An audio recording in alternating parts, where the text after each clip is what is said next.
Next scene में झांग के पीछे कुछ लोग लगने लगते हैं। ये देखकर वो जल्दी से अपने घर जाने लगती है। तभी वहाँ लू आता है, जिसे देखकर वो लोग चले जाते हैं। फिर झांग और लू एक दूसरे को देखकर स्माइल करते हैं। लू बोलता है, मैंने तुम्हें बहुत टाइम से नहीं देखा था। झांग बोलती है, हो सकता है हम फिर से मिल रहे हों। इसके बाद दोनों डिनर करने जाते हैं, जहाँ झांग स्माइल करते हुए लू को घूरने लगती है। ये देखकर लू उससे पूछता है, तुम मुझे ऐसे क्यों देख रही हो? झांग बोलती है, क्योंकि अब तुम बदल गए हो। फिर लू उसे फूड ऑर्डर करने को कहता है, तो झांग स्पाइसी फूड ऑर्डर कर देती है। ये देखकर लू उससे कहता है, इतना स्पाइसी तुम्हारे लिए अच्छा नहीं है। झांग बोलती है, अब मुझे स्पाइसी खाना ही पसंद है। फिर वो लोग खाना खा रहे होते हैं, तभी वहाँ दो लड़कियाँ आती हैं और झांग की इंसल्ट करने लगती हैं कि इसने कुछ सालों पहले स्कैंडल किया था। ये सुनकर लू गुस्सा करने लगता है, पर झांग उसे रोककर खुद उस लड़की पर पानी फेंक देती है, जिससे वो लड़की उसे अपने बैग से मारने के लिए आगे बढ़ती है, पर लू उसे प्रोटेक्ट कर लेता है और उन्हें वार्न करता है, जिससे वो लड़कियां वहां से चली जाती हैं। तब झांग का मूड ऑफ हो जाता है और वो लू को छोड़कर बाहर चली जाती है। तो लू उसके पीछे आकर पूछता है, तुम्हें क्या हुआ है? झांग अपनी इंसल्ट सुनकर अपसेट हो जाती है और उसे बताती है, मैंने कोई स्कैंडल नहीं किया था, पर मैं जानती हूँ तुम्हें भी मुझ पर भरोसा नहीं होगा। ये सुनकर लू कहता है, मैं तुम पर ट्रस्ट करता हूँ। फिर लू झांग को उसके घर छोड़ने जाता है और वहीं घर के बाहर खड़े होकर उसके बारे में सोचने लगता है। तब फ्लैशबैक स्टार्ट होता है, जिसमें लू घायल हालत में एक जगह पर बैठा होता है और झांग दो लड़कियों से लड़कर उनसे पैसे लेती है और लू को भी देती है। अब फ्लैशबैक एंड होता है और लू वहां से चला जाता है। नेक्स्ट डे वांग लू को बताता है कि मेंग यहाँ आने वाला है। ये सुनकर वो एक रेस्टोरेंट जाता है और छिपकर मेंग को देखने लगता है। मेंग को देखते ही उसे पास्ट याद आता है कि ये वही है जिसे वो अपने सपने में देखता है। फिर वांग उसे बताता है कि मेंग के काम में जियो भी उसके साथ मिला हुआ है। ये सुनकर उसे याद आता है कि जियो तो उसके ग्रैंडपा का नाम है, यानी वो भी इन सब में इन्वॉल्व है। इसके बाद लू मेंग की बार में जाता है। तब एक लड़की उसके पास आने लगती है, तो वो उससे दूर होकर कहता है, मुझे मेंग से मिलना है। इतने में वहाँ सबको पता चल जाता है कि यहाँ पुलिस की रेड पड़ी है, इसलिए सब भागने लगते हैं। तब लू को पास्ट याद आता है कि वो पहले यहाँ आया था और किस तरह झांग से मिला था। तभी वांग उसे बताता है कि हमने मिसिंग लड़कियों को ढूंढ लिया है और उनके पेरेंट्स को भी बता दिया है, पर एक लड़की अभी भी वहीं है क्योंकि वो डरी हुई है। ये सुनकर लू खुद उस लड़की के पास जाता है, जिसका नाम ताओ होता है। दूसरी तरफ लू स्टेशन में ताओ को छोड़ने जाता है। तभी वहां मेंग के गुंडे आ जाते हैं और लू पर अटैक कर देते हैं। तब लू उसे फाइट करता है। इसी दौरान एक गुंडा उस पर शूट कर देता है, जिससे लू बेहोश हो जाता है। अब हम देखते हैं कि लू अपने सपने में पास देख रहा होता है, जहां वो मेंग की बार में जाकर झांग से मिलता है और फिर वहां फाइटिंग होती है और उसे गोली लगने वाली होती है कि झांग उसे बचा लेती है, जिससे झांग की डेथ हो जाती है। तभी लू अचानक डरते हुए उठता है। तब वांग जल्दी से लू के पास जाता है और उसे पानी पीने को कहता है। लू पूछता है, उन गुंडों और ताओ का क्या हुआ? वांग बताता है कि वो गुंडे कुछ नहीं बता रहे हैं और ताओ अभी हॉस्पिटल में है क्योंकि वो बहुत ट्रॉमेटाइज थी, इसलिए मैंने उसके फैमिली को भी इन्फॉर्म कर दिया है। नेक्स्ट डे झांग ताओ को मिलने हॉस्पिटल जाती है। तब वो ताओ के अंकल और आंटी की बात सुनती है, जिसमें ताओ की आंटी उसके अंकल से आर्ग्यू कर रही होती है कि वो लोग ताओ को अपने साथ नहीं रख सकते क्योंकि वो एक घटिया जगह से आई है, पर उसके अंकल उसे साथ रखना चाहते थे। ये सब सुनकर झांग अपसेट हो जाती है और ताओ के पास जाकर देखती है कि वो रो रही होती है। झांग उसे समझाती है कि इसमें तुम्हारी कोई गलती नहीं है, इसलिए परेशान मत हो। ये सुनकर ताओ उसे हग करती है और रोने लगती है। फिर झांग वहां से जाने लगती है। तब लू उसे कहता है, मैं तुम्हें ड्रॉप कर देता हूँ। झांग बोलती है, हम दोनों के रास्ते अलग हैं, इसलिए मैं अकेली ही चली जाऊंगी। उधर नियान अपनी ड्राइंग्स को देखकर रो रही होती है। तब वहाँ मास्टर जिन आकर उसे रिलैक्स होने को कहते हैं और उसकी हेल्प करने का प्रॉमिस करते हैं। फिर जिन सॉन्ग के ग्रैंडपा को कॉल करके बताते हैं कि सॉन्ग अपने असिस्टेंट के करीब जा रहा है। नेक्स्ट डे फैंग झांग से एक लड़की से मिलवाता है, जिसका नाम मुंह होता है। वांग उसे बताता है कि ये यहाँ पर न्यू कॉलीग है। फिर वांग सॉन्ग को बताता है कि तुम्हारे ग्रैंडपा ने न्यू असिस्टेंट भेजी है। ये सुनकर सॉन्ग कहता है, उसे गिफ्ट दो और झांग को 2 दिन की छुट्टी दे दो। इधर सॉन्ग अपने ग्रैंडपा के पास आकर बताता है कि वो कुछ गलत नहीं कर रहा है। ग्रैंडपा बोलते हैं, मैं चाहता हूँ तुम नियान पर ध्यान दो क्योंकि वो हमारे फैमिली की डॉटर इन लॉ बनने वाली है। फिर हम देखते हैं कि झांग ताओ की स्केच बना रही होती है। तभी वहां लू वांग के साथ आने लगता है, पर झांग को देखकर रुक जाता है और दरवाजे से देखने लगता है। तब झांग ताओ तो उसकी स्केच दिखाती है, तो वो बहुत हैप्पी हो जाती है। ये देखकर वांग लू से पूछता है, ताओ अब रिकवर हो रही है, इसलिए हम उससे वहां के सीक्रेट्स पूछ सकते हैं। लू बोलता है, हम ऐसा नहीं कर सकते क्योंकि ये उसके लिए अचानक से हो जाएगा, इसलिए हम ताओ को थोड़ा टाइम देते हैं। इसके बाद हम देखते हैं कि लू के डैड रेनलाई उससे मिलने आते हैं। तब लू का मूड उन्हें देखकर गुस्से वाला हो जाता है। रेनलाई उसे कहते हैं कि तुम जो केस इन्वेस्टिगेट कर रहे हो उसे छोड़ दो, पर लू ऐसा करने से मना कर देता है, जिससे रेनलाई गुस्से में कहते हैं, ये तुम्हारा काम नहीं है। दूसरी तरफ झांग रेडी होकर सॉन्ग के पास आती है, तो वो उसे देखकर स्माइल करने लगता है। फिर वो लोग एक पार्टी में जाते हैं, जो लू की ग्रैंडपा की बर्थडे पार्टी होती है, पर झांग को ये नहीं पता होता कि वो लू के ग्रैंडपा है। इसके बाद लू अपने ग्रैंडपा से मिलने जाता है। तब ग्रैंडपा सॉन्ग से बात कर रहे होते हैं, जिसमें वो सॉन्ग सॉन्ग को उसके वर्क के लिए अप्रिशिएट करते हैं। फिर लू को देखकर सॉन्ग सोचता है कि ये वही है जिसे जियो ने इतने सालों तक छुपाए रखा, पर शायद आज वो लू के बारे में अनाउंस करने वाले हैं। फिर ग्रैंडपा लू से कहते हैं कि मैं तुम्हारा ट्रांसफर करने वाला हूँ। लू कहता है मुझे यहीं रहकर वर्क करना है। ये सुनकर ग्रैंडपा गुस्से में उसे दूसरी जगह जाने को कहते हैं, पर लू उनकी बात मानने से इनकार कर देता है और वहां से चला जाता है।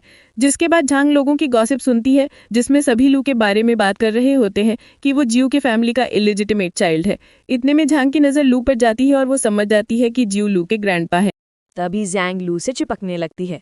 इतने में वो देखती है कि नियान जिन के साथ बात कर रही होती है, जिससे जैंग डर जाती है।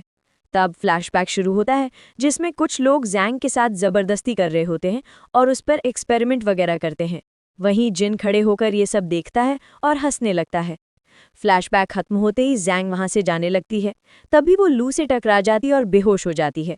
जिसके बाद लू उसे रूम में ले जाता है और सोचने लगता है, मैं जब भी जैंग से मिलता हूँ वो डरी हुई होती है, पता नहीं इन सालों में इसके साथ क्या क्या हुआ। ये सोचते हुए वो जैंग का हाथ पकड़ लेता है। तभी जैंग को होश आता है और वो डांटने लगती है। लू उसे समझाता है कि तुम्हें डरने की जरूरत नहीं है, मैं यहीं हूँ। फिर लू उसका हाथ छोड़ देता है और नर्वस होने लगता है, पर जैंग उसका हाथ पकड़कर कहती है, मैं जानती हूँ उस रात पार्टी में तुमने ही मेरी मदद की थी, उसके लिए थैंक यू। ये सुनकर लू स्माइल करने लगता है। इसके बाद लू जैंग को उसके घर छोड़ने आता है और उसे ख्याल रखने को कहता है।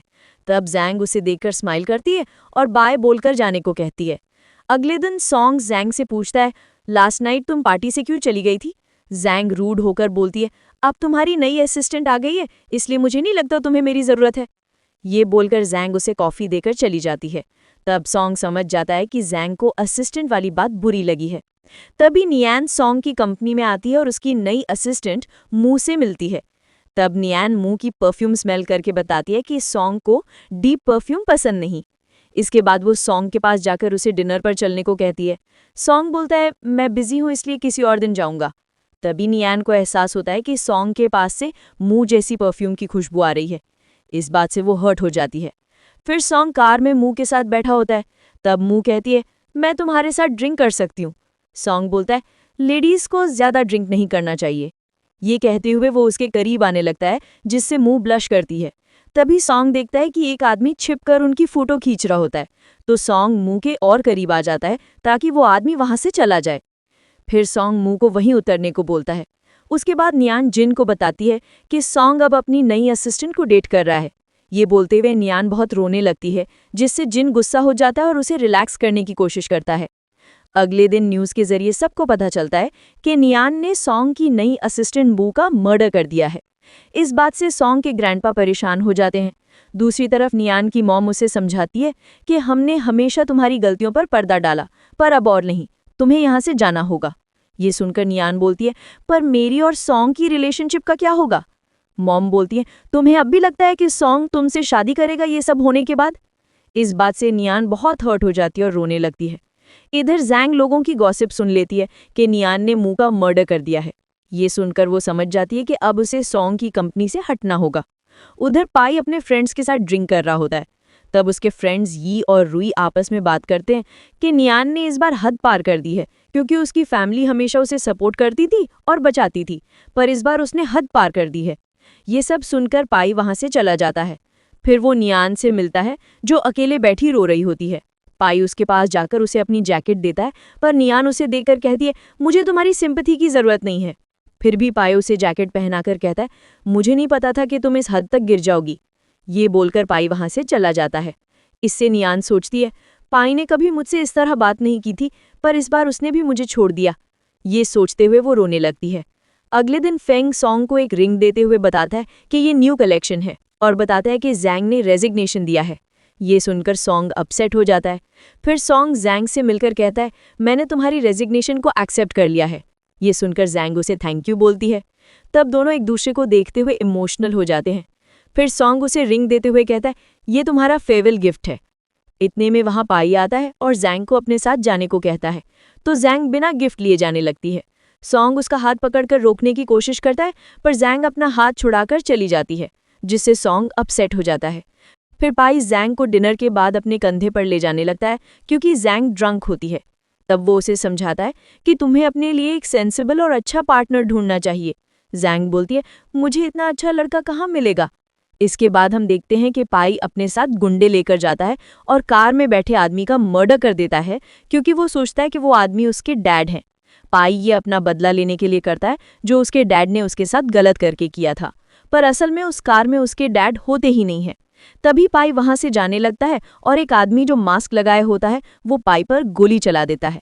इधर पाई के डैड जिन से बात कर रहे होते हैं, तब जिन उन्हें बताते हैं कि पाई की डेथ हो चुकी है, पर सच जिन को भी पता नहीं होता कि पाई की डेथ हुई है या नहीं। तब फ्लैशबैक शुरू होता है जिसमें पाई के डैड को एक लेटर मिलता है और उसमें लिखा होता है कि पाई को उसकी रियल आइडेंटिटी मिल चुकी है, इसलिए वो तुमसे बदला लेना चाहता है। फिर फ्लैशबैक खत्म होता है और पाई के डैड पाई को याद करके अपसेट होते हैं, पर असल में पाई की डेथ नहीं हुई होती।